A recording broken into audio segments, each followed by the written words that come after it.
Welcome to the Ohio Arts Council's Rife Gallery. Today, I'm thrilled to share with you artist Leah Wong as a part of our programming series for Interwoven, the Many Voices of Fiber, curated by Tracy Rieger. As a brief reminder, everybody is in listen-only mode during this, so if you have questions, feel free to pop them into the chat. If you need closed captions, go ahead and click on that. And please be reminded that we are sharing from various spaces. So if there's any issue with tech, just bear with us. We're going to work through it. All right. And that is my housekeeping for you. Welcome, Leah. Hey, thank you. Thank you, Kat. Thank you for everybody to join in to listen to my stories. And thank you for the opportunity for giving me to think back what I've done, how I got from there, from beginning to here. So I start from my how I started to do work, how I grew up. So basically, so I was born in China, Qingdao. These places, I give you a map, kind of a coast city. That's where I was born, a northeast coast city. It's then I went to Hangzhou for college, and then I worked in Shanghai. From Shanghai, I came to the U.S. So this is my hometown where I grew up. So this is I have there's a picture of me when I was 13. And I started to, I was pretty big, tall person, kids. And then I always wore my mother's clothes. And I thought I want to become adult. And so this is the city.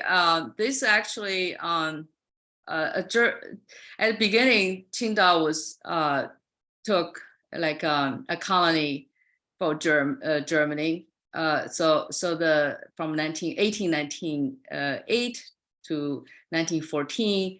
So you can see the Qingdao beer. If you go to a supermarket, the beer, imported beer, that's the beer, Qingdao is my hometown beer. And then later Japanese took for a while. And then the contribution there is they have this cherry park, really beautiful. So my mother's place is a little behind the park. So I really grew up from the beach and through the park, and I had a very good memory there. It's a very beautiful place. So this is how I grew up. When I was a kid, I didn't have any much encountered art, don't know very much about art, but I like pictures. So the thing I like the most is the candy wrapper papers. And then I just love I don't care about the candy that much, but I want the papers, the wrappers. So then I would treat with my, whoever had candy, I want the paper. So that's why actually interesting. I have all of them I had when I was a kid.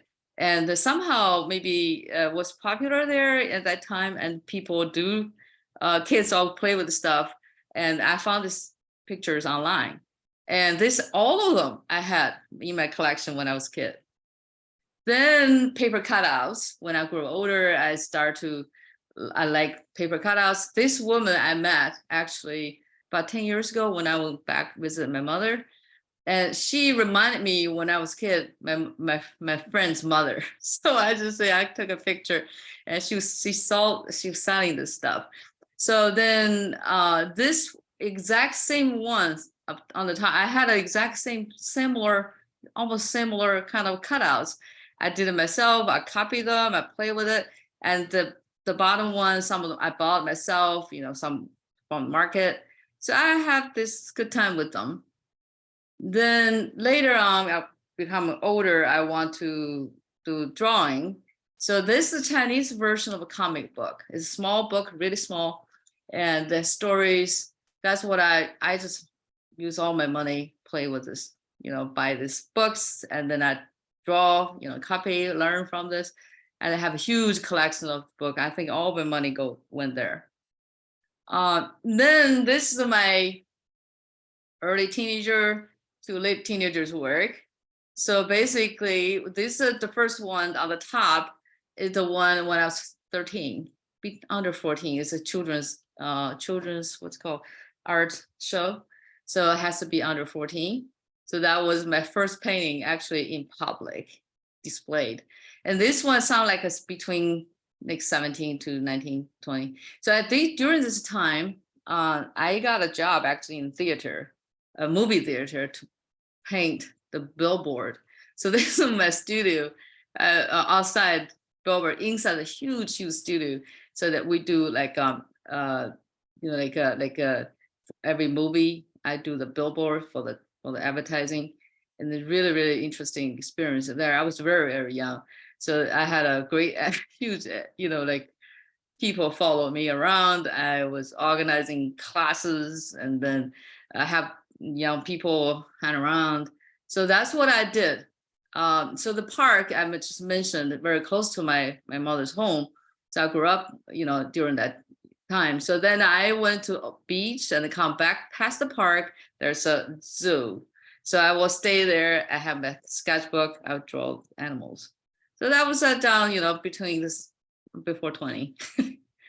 So then before I got a job, do the billboard for the movie.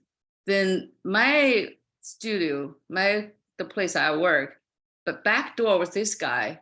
I think he's very well known right now, Sui Jianguo, and sculptor. And he and I we're neighbors. So he and I organized classes. We studied together, prepare college exams. So this is the picture we grouped together.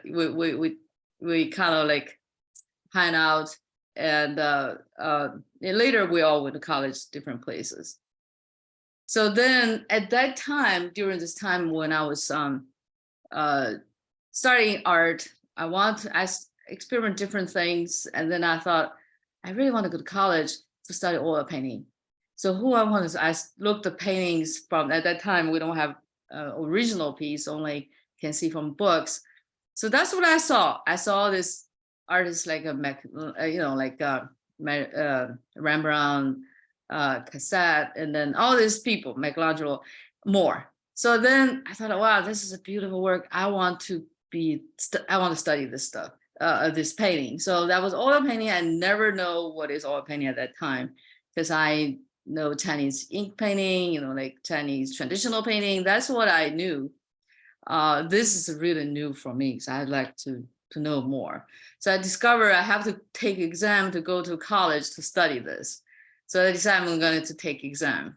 So this what I did. Because at that time, I was very young. I didn't know what's going on. I didn't know how hard to get into art school. I looked at a map. I said, I live in Qingdao, pretty north part of Qingdao, pretty cold. I want to go to south and warm. So that's all my motivation. It was very simple. So then when I started to enter the exam, I know the process is very, very difficult. So once I was in, I started to apply. I got accepted for exam. So I have to go to Beijing to take the exam. So then during the time I learned, I said, oh my God, this is so hard to get in, because they only take 10 students from the entire country. So I said, I gave up. I just took the whole process, pretty scary. And then in the end, I passed. I said, I'm going to just forget about it. There's no way I can get in, because it's only take 10 students from the entire country. And I'm done. So to my surprise, I got accepted. So then I was the one of 10 at that time in the country for study oil painting at the Chinese Academy of Art, at that time called Zhejiang Fine Art Academy. So this was my first semester into the door of got into art school. I have no idea what I was doing, but I got in.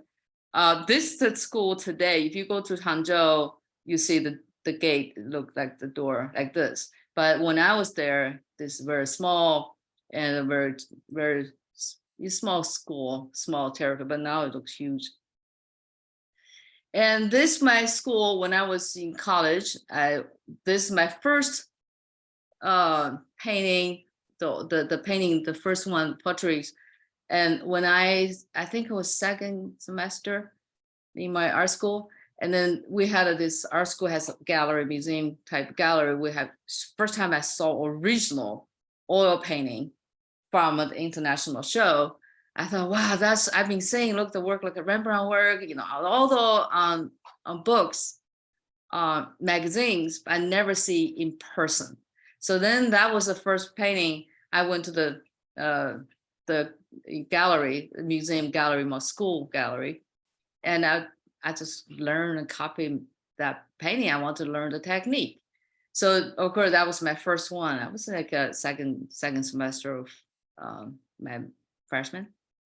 So then later on, I did this experimental drawing, painting, this all class work and field trip during the class, when I was in school.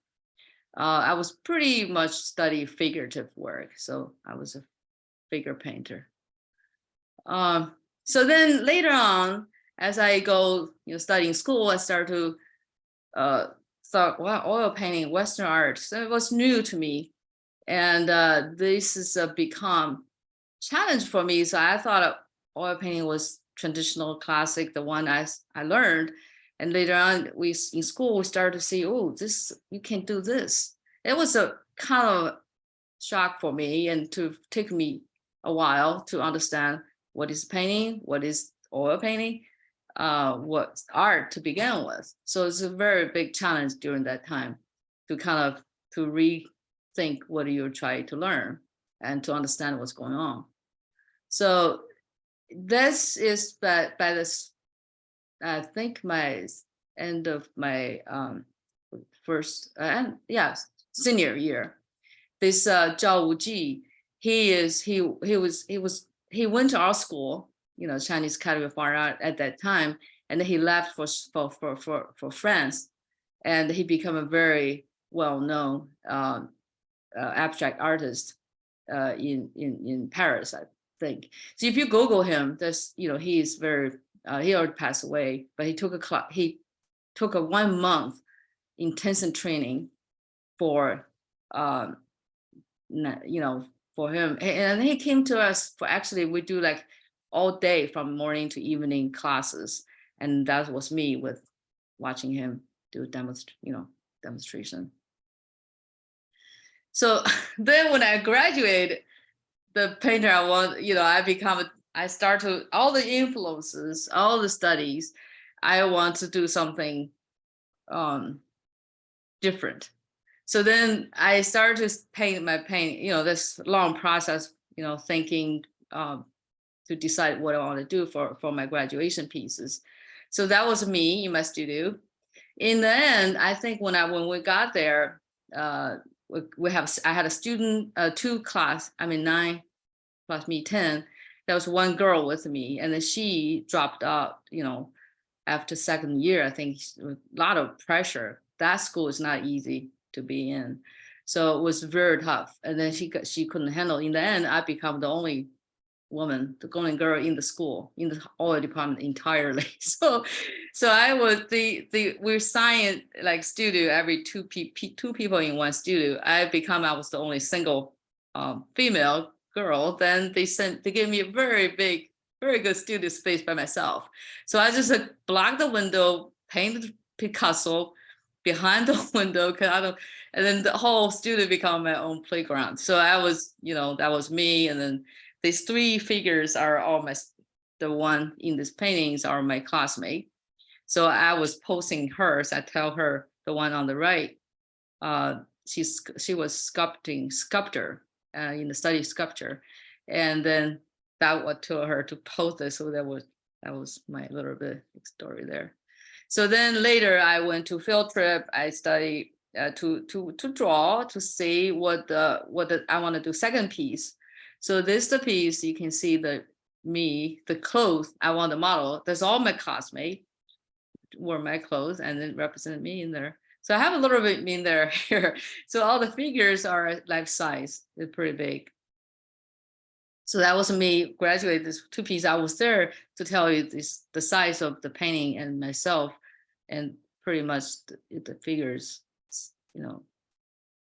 close to what I was trying to do. So that's a show later.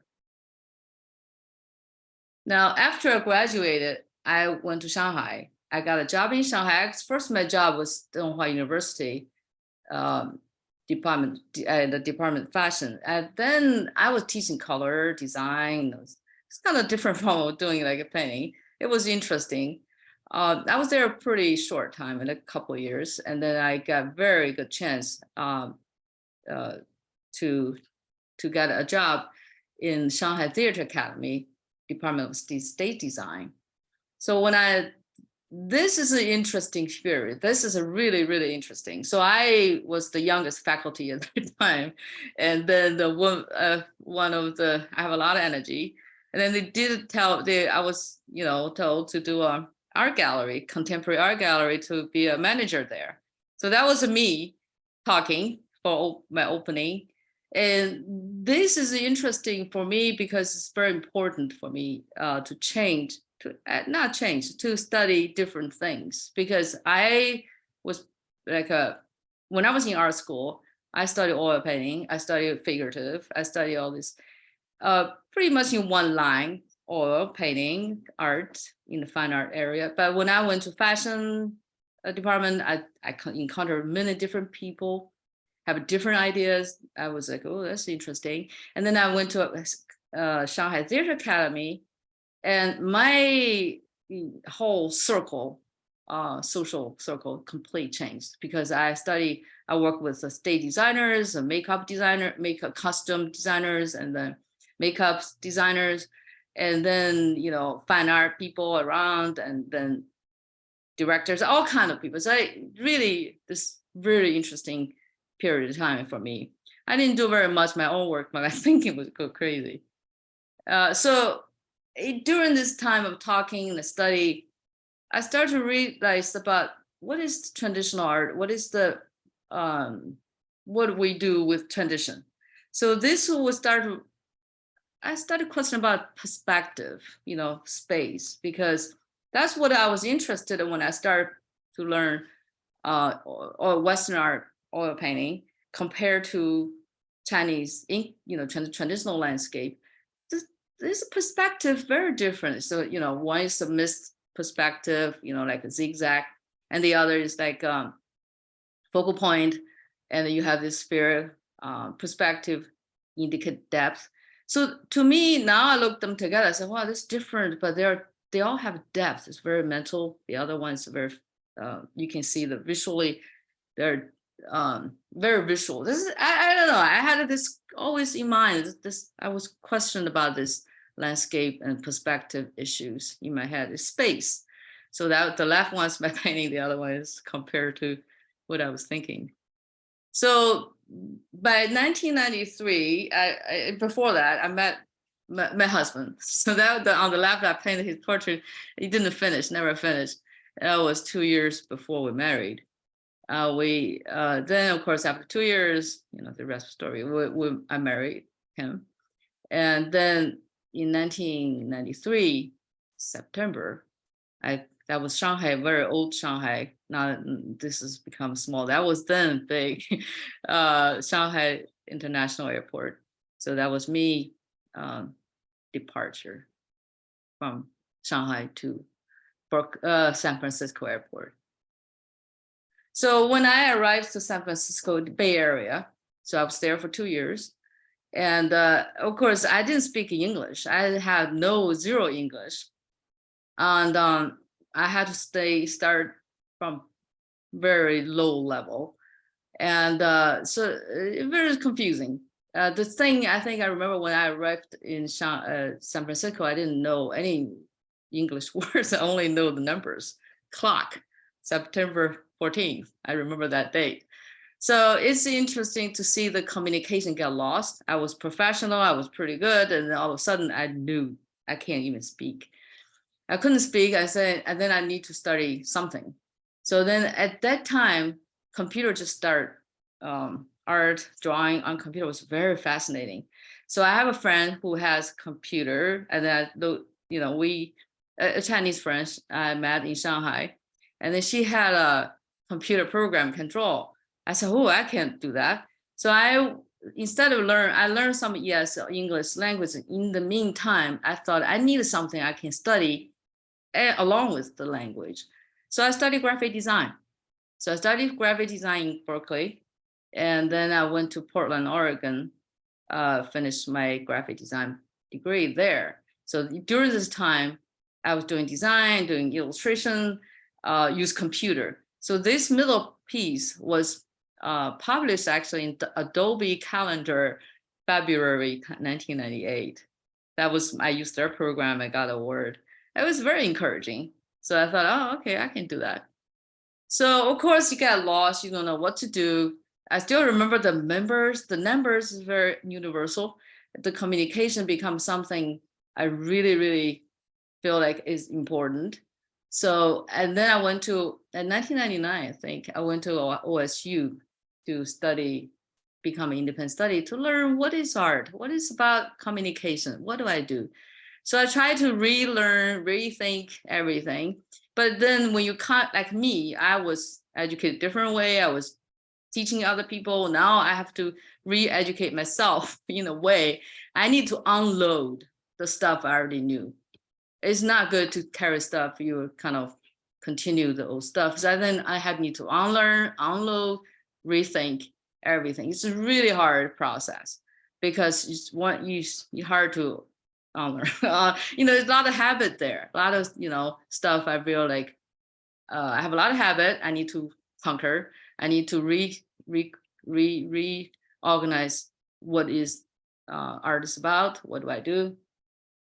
Then I went to art university, Ohio University, to study painting, MFA.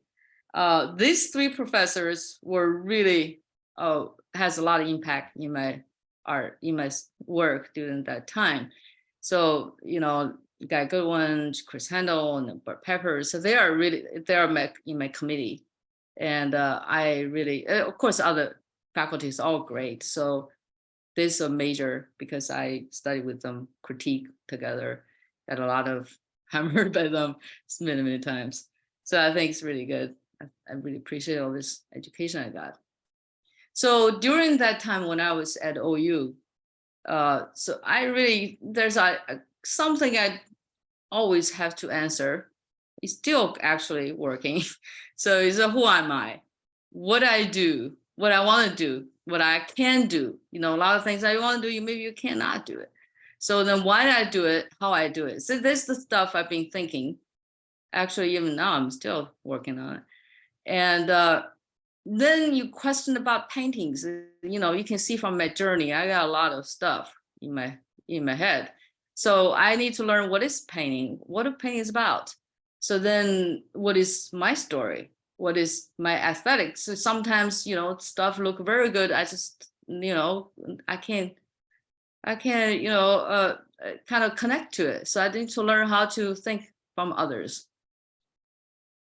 That's what kind of in between space I've been, always like many culturally, physically, many areas. I always feel like I cannot ground myself to one spot. I always kind of floating from here, there, try to understand the world in the circle way.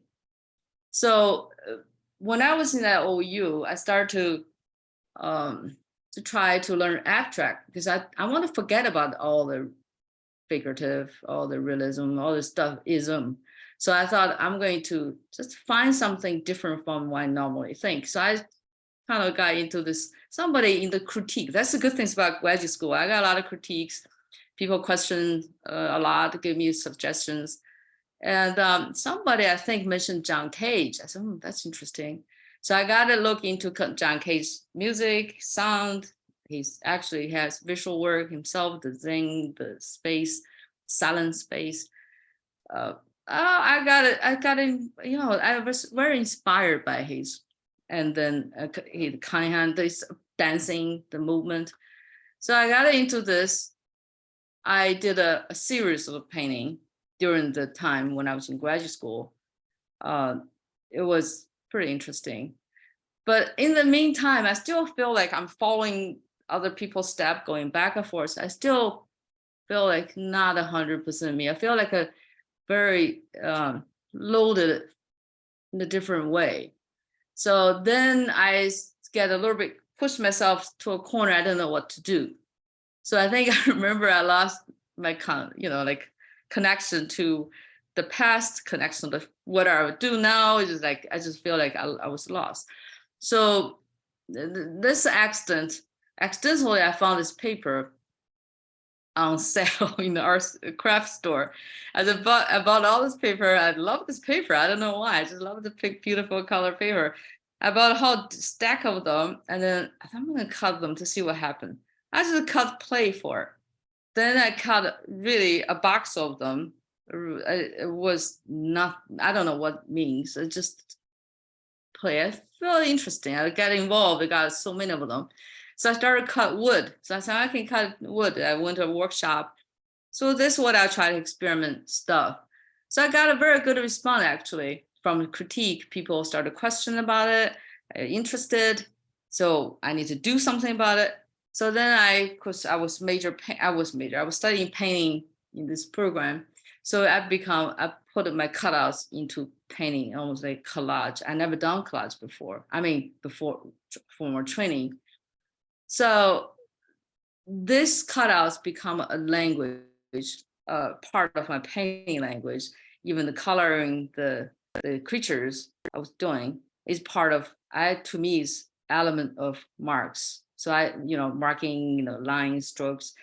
It's not really, to me, it's not really somehow like a portraits, like a figurative work. This figure is part of element of notes. So then I did become a much bigger painting for my thesis show. Actually, the painting right behind me.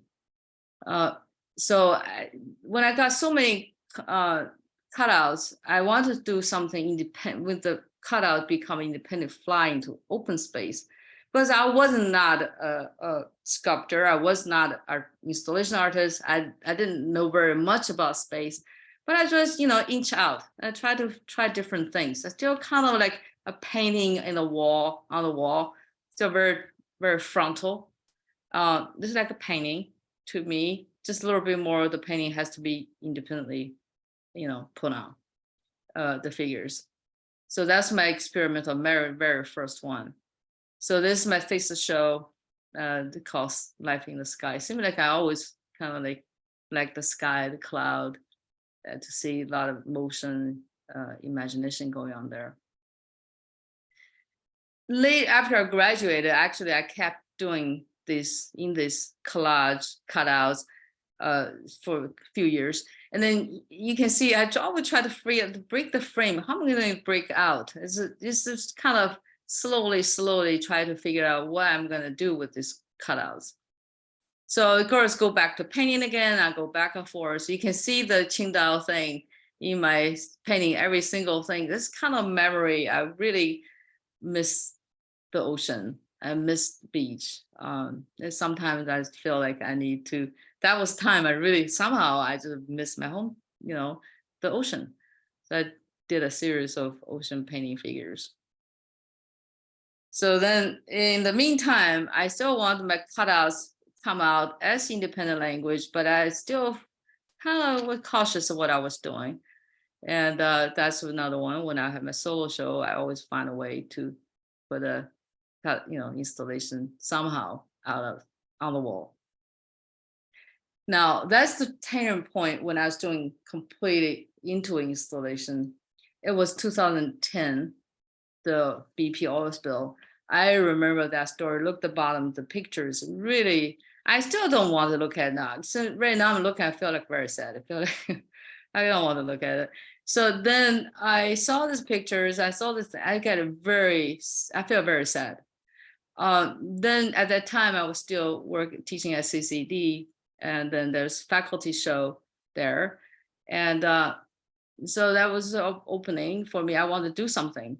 So I started to work on this piece called Vulnerable Planet, and they have all the cutouts, the tar lake, it's a sad story, but my work always, I want to make sure people I can invite people to come in to look closer, instead of, I didn't do like a huge bird and die or something, but I did a fading of black oil tar lake environment, and I gave this attention to this life we are kind of ignored or kind of, damaged.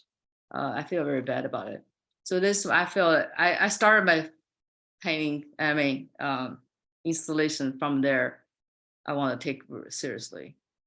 So then, of course, still have to work on painting. So that's my painting. If you see, I'm trying to put this. I had a series of painting like this. I got lost, and people.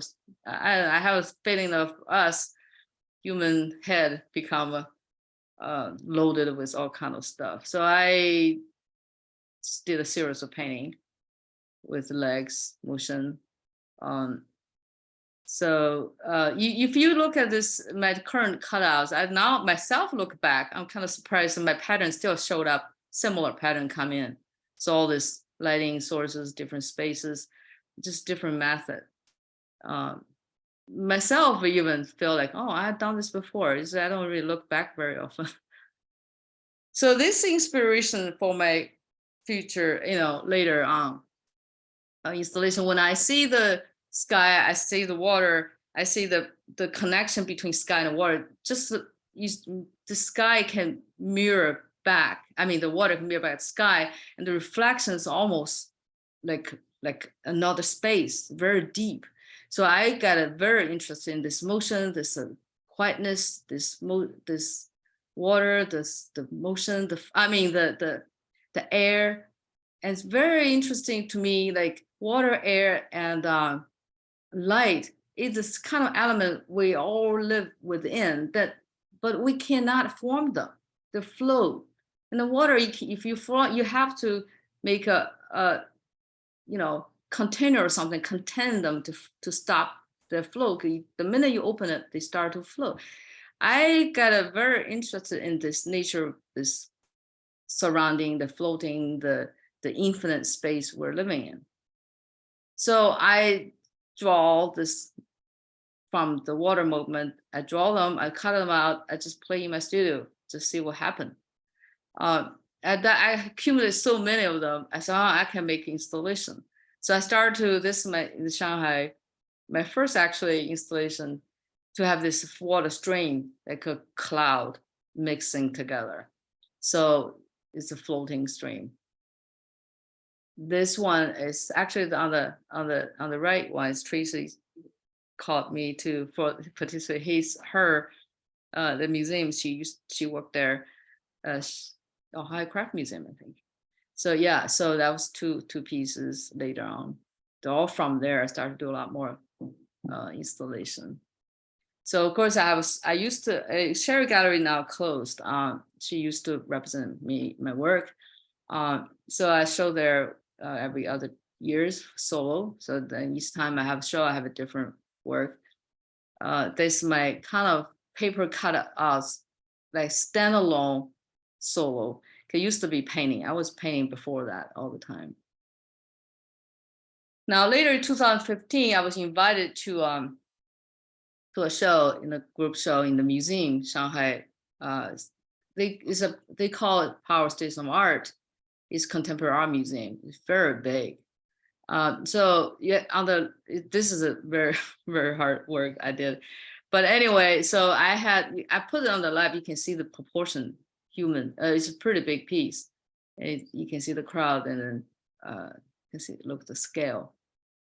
It's called Floating Memory. It's a poetry. It's an old fashioned, condensed poetry about moon, the light, quiet space, and thinking.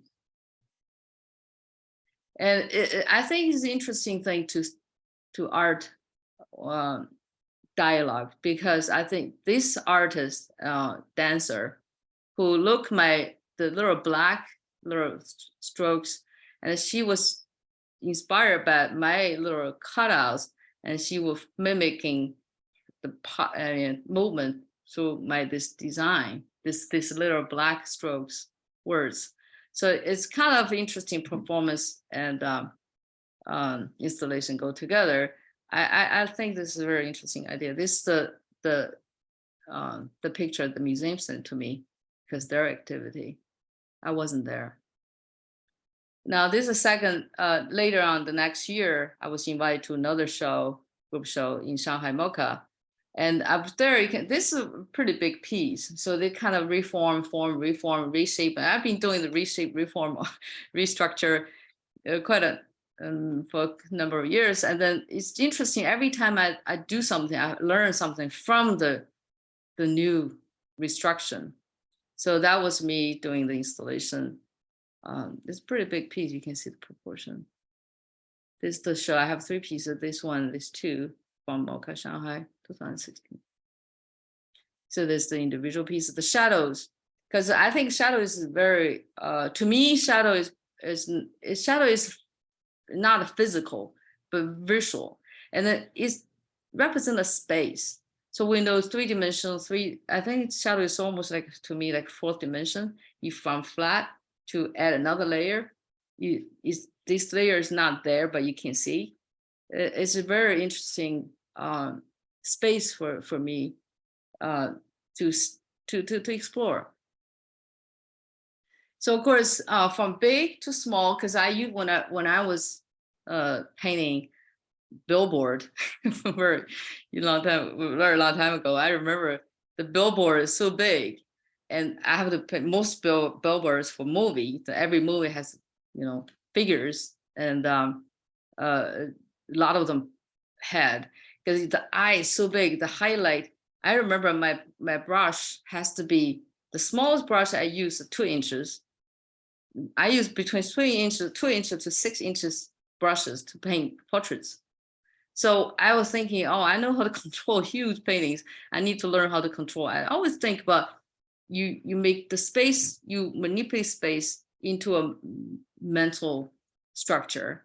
So you can use small space can make feel big, or you can make big space feel closer to you. So I just play space. So there's another test in frame. I try to frame my movement structures.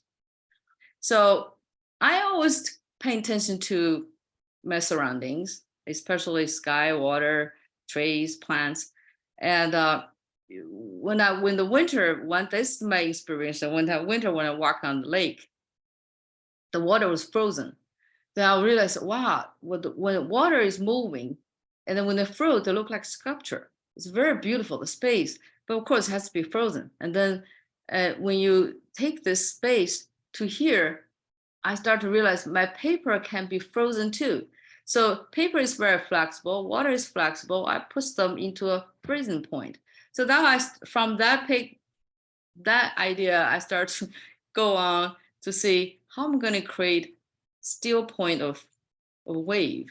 So then I did from there, I started to do a whole bunch here, there, a number of the pieces represent the idea of motion, frozen motion, waves. In 2017, I got a grant and then got into this from our art council. Thanks to our art council support me to go to the art in residency in Fine Art Work Center. So this is another, because ocean, a lot of beach, I feel like come home. Like, wow, I was literally feel like wow, I don't know, it's a heaven to me. I love it. So then that's my studio. I had a great studio there. And when I look down, that's my sea. Every almost, if the clear day, I see the light every day. It's beautiful. And of course, the sky, the very dynamic, it's just like, to me, it looked like a big brushwork. It's the motion of waves, it's beautiful. So I was there for 3 months. My brush started to change because I feel like I need to go back to my 4 inches brushwork. So basically, I just had this idea of gave me an idea, kind of inspired me to see, much bigger lighting structures. So I came back with a show. That's my work there. Sherry Gallery, another solo. So again, I always play form when I have a bigger open space. I always have something condensed to see how I play space in the small area. So I have a small and a big play back and forth to balance my own intention. In the fine art works work center, that is the really fantastic experience I had was readings. So they have this poetry, reading, novels, short stories, and they every day from Monday to Friday. And I was there, my student right upstairs. I just go downstairs. I think I almost got everyone. I didn't miss very many. So there you listen to other people's stories, all kind. So I start to come home, I just draw whatever I feel right. So I have a lot of figurative and draw the ink. I don't know what I was doing. And then start to cut out. And then I had a beach. I do some sketches. That's what came out. I took a printmaking class there. And that's what my work. I did a whole bunch of these figures and merged with narrative. Printmaking. He's like, this actually is a monoprint because I don't do a second one. I use special technique.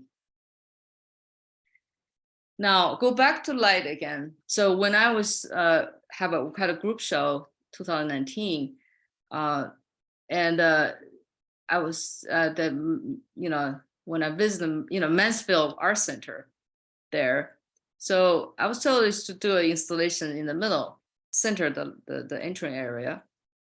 I realized, oh, there's no wall. There's no wall and no light. No light can cast on the light and the work project. No projection for for the wall shadows doesn't work. So the space is so beautiful and a lot of natural light. This is I thought, what do I do with let's make dynamic dimension. So I was thinking about no light. Then it come to me like, yeah, I make a light. So I make a color of a light. So then that's how I got started. So that's my sketch, my idea. So in the end, that becomes shape of light. I can shape a light, and then I can shape a light to different shapes. So that's how this inspiration comes up. Sometimes I feel like if you go to space, there's a limitation and it's opportunity at the same time. The limitation can give you some idea to find solution, the solution in the become a maybe interesting another approach. So that's the one of them. I feel I found my solution because I have the color and then the natural light be perfect there. So this my student started to work. I need to measure pretty much tailor that space to measure the same place. So that's 70 pieces I have to do by hand. So that I started my whole, I did a 1 year, did nothing just but this piece. So this my studio go the layers of color because my studio not that big, so I just have to pile on top of each other. That was my working my final color, a whole bunch of colors. Each color have 10 pieces. So that's final expression. This the different view. Upstairs, downstairs, 2 stories. So look up, look down. So another piece, that's 2019, that's just before the pandemic. So I was invited to this Beijing from the curator and to this space, a huge space. So they want me to do an installation there. So of course, that's the interesting thing because I never saw the space. I never knew. I don't know these people who can work with me. I know the curator, of course. And so then we just have a long time communication. That's my instruction to them to work, to prepare. So this, when I got to Beijing, I need a team to work together. So that's how I started. So that's the final piece. So this is the opening. I wasn't there. I was on screen. in the meantime, I went to Taipei. So to my another solo. So this is the bending light. The solution of again, environment is changed because the ceiling much lower. So we decided to go to get a mirror. and then to extend the space from top to bottom. So this from middle, you can see the bottom linked together, extended the space to the more depth. So this one in New York space, the small, the mirror. I like the mirror. And of course, the experience. This one, I thought, again, material change. I do paper myself, but a lot of times I cannot do cut. I need to use laser. This from 2014, like extended installation for public art, and the year of a horse. So I do a lot of horses. So during that time, somebody saw my work 4 years later. I said I want to do a piece to do a bronze, like a metal. I never done that. So I have to do metal work together. Never met these people, don't know who they are. And there you go. That's the huge piece. Then Stephanie around the library, and they have a used book. They want to, I was of course part of the show, and to use old book to create children's book. Children, that's how I process children's book and become a very solid cover, and then I make into art. It's a small version how I started from beginning to end, from readable to not readable, reconfine. These ideas, you look around. I look around a lot, upstairs, downstairs, whatever. And the sand, in the sand you can grow plants, and then the sand look like a floor, concrete. That's soft. So I feel like there's a lot of interesting. If we look around, there's so many things going on. We can really study. It looks beautiful, beautiful window. So this right now current at GCEC, this hot spot show. That's my process. Again, use wood, different material. It's now like this right now, still showing. And this is the current show right here. Still life and done. So that's I have a website. I have a Instagram and Facebook. I know. That was great. I'm finished. Thank you so much. Thank you very much for everybody. All right. So let's leave a little space for questions. So you took us on a real journey there. That's really great. We have a question from Barb. Amazing Shanghai paper installations. Yeah. As is your current installation in the right. Your Munich installation was amazing. Congrats on your ongoing art career where you continue to explore. How did ping pong play a role? Oh, how did ping pong play a role in your career? Ping pong. I know I do play ping pong. I did when I was young. No, ping pong. To me, like like I said, I was, when I was young, I was taller, bigger than my age. So I was in sport a lot when I was a kid, and somehow I just stopped growing. And so when I was 13, I was same size, pretty much. So anyway, sport has an interest because sport has speed. You have to spontaneously understand a lot of things and respond. I think it does play some. You need an instinct to play, to see a strategy to how to, start the ball in a way to make people. I don't know. It's interesting. Ping pong. Yeah, I did play. Nothing to do directly influence my work, but the thinking, yeah, true. The sport needs a lot of quick thinking and spontaneously, and a lot of training too. That's a great question. What's next? I have a solo show coming up actually at the McConnell Art Center in Wellington. Gonna be in May. Yeah, I'm working on that. It's gonna be interesting. A lot of thinking going on right now. Excellent. Yeah. Excellent.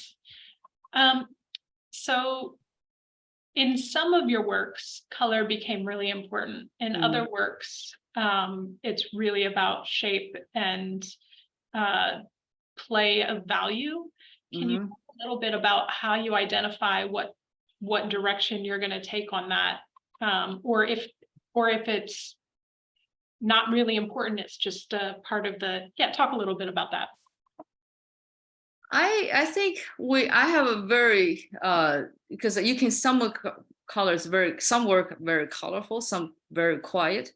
I think I will always into depends what I do. My painting, I come to my own.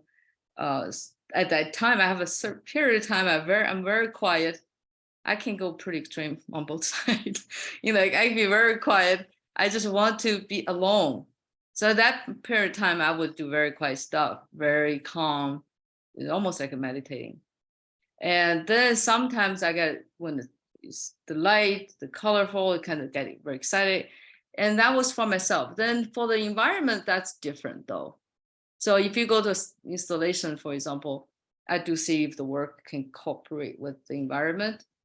So some need a color, some not color, kind of I respond to the environment. I feel like I can fit that whole work together because I respond to the environment mentally. So that's how I decided was to one goal. All right, and I think we have a really excellent closing question, which is, if you could relay one message to your younger self, what would you say? Younger self message. I never changed. So even though my method is, my style changed, my material has changed, my presentation has changed. Look back, I never changed. I always feel like free. I want to be free, to be floating, to be not too restricted. I'm looking back, I was then like that. Now I'm still feeling continue, I hope. Yeah. All right. Well, thank you again, Leah, for taking us on this really extraordinary journey. I feel like anyone who has watched this has a deeper appreciation and understanding for your work, and that's always great. So thank you again for sharing your talents with us. Thank you to the Ohio Legislature, the governor, the Ohio Arts Council's board for supporting the Ohio Arts Council, this great space, and of course, Ohio artists. Thanks, everyone. Have a great day. Thank you. Thank you very much.